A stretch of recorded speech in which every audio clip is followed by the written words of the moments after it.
আচ্ছা, আমাদের মেয়েদেরকে তো ছোটোবেলা থেকে শেখানো হয়, মেনে নাও, মানিয়ে নাও, সব কিছু ঠিক হবে, যে যা বলছে সবার কথা শোনো, বড়দের কথা শোনো, সব কিছু মেনে নাও।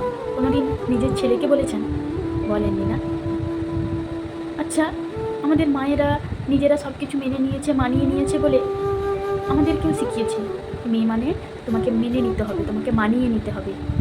আচ্ছা, আমি বলছি, একটা মেয়ের বিয়ের পরে তার শ্বশুরবাড়ির লোকজন যদি 5 জন মিলে যদি একটু একটু একটা মেয়ের সঙ্গে অ্যাডজাস্ট করে নেয়, না, এই সমাজের বুকে সেটা কেউ করে না। একটা মেয়েকে 5 জনের সঙ্গে অ্যাডজাস্ট করতে হয়, একটা মেয়েকে তার থাকা খাওয়া সব কিছু ছেড়ে দিতে হয়। এই সমাজে কোনো মানুষ ভাবে না যে একটা মেয়ে তার বাড়ি ঘর, বাবা মা ভাই বোন সবাইকে ছেড়ে আমাদের বাড়িতে আসছে, তাকে যদি আমরা একটু হ্যাপি রাখতে পারি তাহলে সে আমাদের জন্য নিজের ভালোবাসার জীবন উজাড় করে দিতে পারে। কিন্তু না, এই সমাজ এই সমাজ মনে করে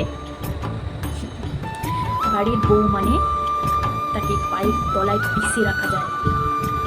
বাড়ির বউ মানে সে হলো হাতির পুতুল, রিমোট কন্ট্রোল গাড়ি, একটা রোবট, যে নিজের বাড়ি ভেবে তো কাজ করবে ঠিকই, কিন্তু কথা বলার সময় বা নিজের ক্ষেত্রে কোনো ডিসিশন নেওয়ার সময় এটাকে সে নিজের বাড়ি ভাবতে পারবে না, তখন হয়ে যাবে এটা তার শ্বশুর বাড়ি। কিন্তু কাজের সময় তখন এটা তাকে নিজের বাড়ি ভাবতে হবে, তখন তো কিছু করার নেই। যে আছো খাচ্ছ, নিজেকে কাজের লোক ভাবা যাবে না। নিজের বাড়িতে কাজ করলে কি আর কেউ কাজের লোক হয়ে যায়?